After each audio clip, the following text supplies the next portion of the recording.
मैंने सिरिंज के अंदर थोड़ा सा पानी भर दिया है और ये पानी बिल्कुल रूम टेम्परेचर पे है। जैसे मैंने वॉल्यूम बढ़ा दिया, ये पानी ऑटोमेटिकली बॉईल होना चालू हो गया। जैसे बबल्स आ रहे हैं, आप देख सकते हैं। तो सोचिए, तो क्या इसमें हम खाना पका सकते हैं या फिर चावल पका सकते हैं? आइए जानते हैं। नमस्ते साई फैम। ये एक नॉर्मल बर्तन है और ये एक प्रेशर कुकर है। मैं अगर दोनों में सेम चावल, सेम पानी और सेम गैस फ्लेम पर रखता हूँ तो प्रेशर कुकर लगभग खाने को आधे टाइम में पका देता है। तो ऐसा क्यों होता है? ज़्यादातर लोग कहेंगे कि प्रेशर की वजह से, लेकिन ये आंसर आधा सही है। तो बने रहिए इस वीडियो के एंड तक और आप प्रेशर कुकर को बिल्कुल भी पहले की तरह से नहीं रखेंगे। हम जानेंगे बहुत छोटी छोटी साइंटिफिक डिटेल्स बिल्कुल आसान से शब्दों में। So let's get started. तो सबसे पहले एक इम्पॉर्टेंट चीज़ को समझ लेते हैं। जैसे जैसे हम पानी को हीट करते हैं, पानी कंटिन्यूसली हीट एब्जॉर्ब करते रहता है। गैस फ्लेम में से या फिर कोई ओवन में से कंटिन्यूसली हीट एब्जॉर्ब करते रहता है और धीरे धीरे उसका टेम्परेचर बढ़ते रहता है। फाइनली 50, 80 और फाइनली वो अपने बॉइलिंग पॉइंट तक यानी नॉर्मल एटमॉस्फेरिक प्रेशर में वो 100 डिग्री सेल्सियस तक पहुंच जाता है। और बॉइलिंग पॉइंट में पहुंचने के बाद यानी 100 डिग्री सेल्सियस में नॉर्मल एटमॉस्फेरिक प्रेशर में वो जो लिक्विड पानी है जो कि पूरा हीट एब्जॉर्ब कर चुका है, वो उसका लिक्विड एक वेपर में या स्टीम में कन्वर्ट हो जाता है और उसको हम बॉइलिंग पॉइंट बोलते हैं। जब पानी ट्रांजिशन करता है लिक्विड टू वेपर में या फिर लिक्विड टू गैसेस में, तो उसको हम बॉइलिंग पॉइंट बोलते हैं। लेकिन यहीं पर ही लोग बहुत बड़ी गलती कर देते हैं। पानी बॉईल हो रहा है, इसका मतलब ये नहीं कि बॉइलिंग फूड को कुक कर रहा है। बॉइलिंग फूड को कुक नहीं करती। यस, टेम्परेचर कुक करता है फूड को।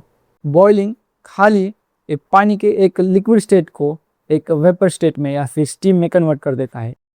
टेम्परेचर फूड को कुक करता है, ना कि बॉइलिंग। तो फिर ऐसा हो सकता है क्या कि एक नॉर्मल टेम्परेचर में पानी बॉईल भी हो रहा है और फिर वो खाने को पका भी सकता है? अब इस चीज़ को मैं प्रूव करता हूँ एक अनदर एग्जाम्पल से। सो उसको देखते हैं। तो अब मैं आपको एक एक्सपेरिमेंट दिखाता हूँ। मैंने सिरिंज के अंदर थोड़ा सा पानी भर दिया है और ये पानी बिल्कुल रूम टेम्परेचर पे है। मैंने इसको बिल्कुल भी गर्म नहीं किया। तो अब मैं क्या करूँगा, इसका ये प्लंजर खींच के इसका वॉल्यूम बढ़ा दूंगा ये, और इसके अंदर का प्रेशर ऑटोमेटिकली कम हो जाएगा।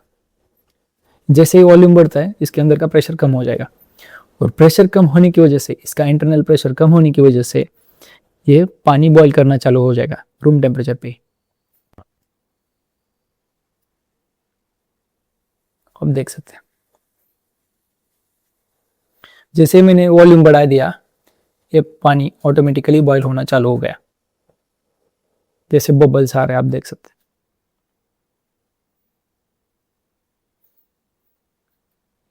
ये पानी बॉईल हो रहा है।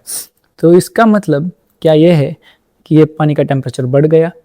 बिल्कुल नहीं, क्योंकि ये तो रूम टेम्परेचर पे है लेकिन बॉईल भी हो रहा है। तो सोचिए, तो क्या इसमें हम खाना पका सकते हैं या फिर चावल पका सकते हैं? बिल्कुल नहीं, क्योंकि इसका टेम्परेचर रूम टेम्परेचर के जितना ही है लगभग। तो इसमें खाना बिल्कुल नहीं पका सकते। हमने सिर्फ इसके ऊपर के हवा का प्रेशर कम किया है, इसकी वजह से ये पानी बॉईल हो रहा है। अभी जैसे ही छोड़ देता हूँ, आप देख सकते हैं ये रुक गया। मैं जैसे ही वापस से खींचता हूँ, वाटर स्टार्टेड बॉइलिंग। तो यहाँ पर हमने देखा प्रेशर कम करने की वजह से, इसके ऊपर का हवा का प्रेशर कम करने की वजह से पानी का बॉइलिंग पॉइंट अगर कम हो सकता है, जो कि पानी बॉईल हुआ रूम टेम्परेचर पर ही, तो क्या प्रेशर बढ़ाने से पानी का बॉइलिंग पॉइंट बढ़ सकता है? यही से कहानी शुरू होती है हमारे प्रेशर कुकर की। अब आप जानते हैं, ओपन वेसल में जैसे ही पानी बॉईल होता है, स्टीम एस्केप होके बाहर निकल जाती है। लेकिन इमेजिन कीजिए, इस पे ही हम अगर ढक्कन लगा के लॉक कर देते हैं तो एक प्रेशर कुकर की सिचुएशन बन जाती है। अब आप जानते हैं, प्रेशर कुकर में बिल्कुल ऐसे ही होता है। ऊपर का जो हम ढक्कन लॉक करते हैं, तो जैसे ही पानी बॉईल होता है, जो कि ओपन वेसल में स्टीम एस्केप हो रही थी, अभी इस केस में वही स्टीम ऊपर का जो ढक्कन है उससे टकरा के वापस पानी पे प्रेशर जनरेट करेगी। और जैसे जैसे ही पानी गर्म होता है, ये स्टीम और ज़्यादा प्रेशर एग्जर्ट करती है वाटर पे। इसका मतलब अब प्रेशर हुआ एटमॉस्फेरिक प्रेशर से बहुत ज़्यादा इनसाइड वाटर पे। तो अल्टीमेटली ये क्या कर देता है, प्रेशर बढ़ने से इसका बॉइलिंग पॉइंट भी बढ़ जाता है। लेकिन ये प्रेशर बढ़ने से बॉइलिंग पॉइंट बढ़ क्यों जाता है दोस्तों?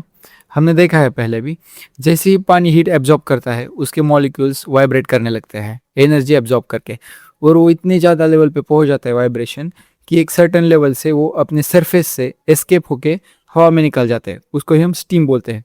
लेकिन ये प्रेशर क्या करता है, उनको इतना नीचे दबाता है कि वो एस्केप ही नहीं हो पाते, और इसकी वजह से हम बोलते हैं कि इसका बॉइलिंग पॉइंट बढ़ गया।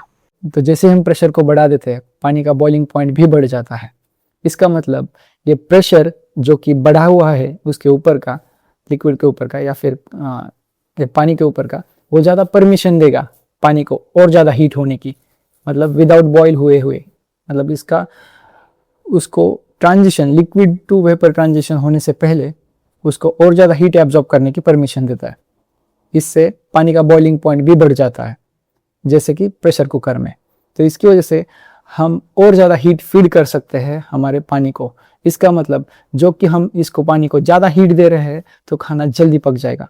जो कि हमारा वाटर बॉयल हो रहा था पहले 100 डिग्री सेल्सियस पे, या फिर इस केस में रूम टेम्परेचर पर ही हमारा पानी बॉयल हो रहा था, अब प्रेशर कुकर के केस में ये बॉयल होगा 120 डिग्री, लगभग 120 डिग्री तक, या फिर 130 डिग्री सेल्सियस पे, सेम हीट फ्लेम पे सेम पानी की क्वांटिटी में। इसकी वजह से खाना लगभग आधे टाइम में पक जाता है compare to the another vessel हमने जो रखा है जो कि ओपन टू एटमॉस्फेयर प्रेशर है। तो याद रखना, प्रेशर फूड को डायरेक्टली कुक नहीं करता, वो सिर्फ पानी को परमिशन देता है कि वो और ज़्यादा गर्म हो सके, और वो ज़्यादा गर्म हुआ पानी, ज़्यादा टेम्परेचर हुआ पानी फूड को जल्दी से फास्ट कुक कर देता है in the pressure cooker. Similar phenomenon हम ऑब्जर्व करते हैं जब हम किसी माउंटेन पे जाते हैं। अभी दो सीन्स इमेजिन कीजिए। अभी हम है हमारे सी लेवल पे, तो हमारे सी लेवल के ऊपर जो कुछ ऊपर एयर है या फिर हवा है वो एक वेट प्रेशर डाल रही है हमारे वाटर के ऊपर, या फिर हमारे सब लैंड के ऊपर एक वाटर एयर प्रेशर या एयर वेट डाल रही है, उसको हम एटमॉस्फेरिक प्रेशर बोलते हैं। लेकिन जैसे ही हम माउंटेन एरिया पे जाते हैं या फिर हिल एरिया पे जाते हैं, हम हाइट चढ़ते हुए जाते हैं ऊपर, जैसे जैसे ऊपर जाते हैं हम सी लेवल से अबो, हमारा जो एयर कॉलम है वो एयर कॉलम की हाइट कम होती जाती है। इसका मतलब एयर का जो वेट है वो कम होते जाता है। दैट इम्प्लाइज दैट मीन्स जो कुछ एयर है वो कम एटमॉस्फेरिक प्रेशर डालेगा बजाय सी लेवल के ऊपर। तो जो वाटर बॉईल होना है जो 100 डिग्री सेल्सियस पे, जो सी लेवल पे, वो अभी बॉईल होगा 100 डिग्री से पहले ही, जबकि क्योंकि एटमॉस्फेरिक प्रेशर उसका कम हो चुका है, तो वो 90 या 95 डिग्री सेल्सियस पे भी बॉईल होना चालू हो जाएगा जबकि हम माउंटेन लेवल पे जाते हैं। तो इस केस में तो ये पानी टेम्परेचर ही अचीव नहीं कर पाएगा मैक्सिमम, जो कि नेसेसरी है हमारे कुकिंग के लिए। तो इसीलिए माउंटेन एरियाज पे या फिर हिल एरियाज पे खाना पकाने के लिए मैक्सिमम प्रेशर कुकर का यूज़ किया जाता है। तो अगली बार आप कभी कुकर की सीटी सुनते हैं तो आप सिर्फ खाना पकते हुए नहीं सुन रहे, आप फिजिक्स काम करती हुई सुन रहे, आपके लिए आपके किचन में। तो आप भी साइंस को रटाना नहीं समझना चाहते हो तो साई विद सीएस को सब्सक्राइब करो। यहाँ पर हम समझते हैं कि आखिर चीज़ें काम कैसे करती है। So start your journey by subscribing Sai with CS. So मिलते हैं आने वाली वीडियो में, तब तक के लिए टेक केयर।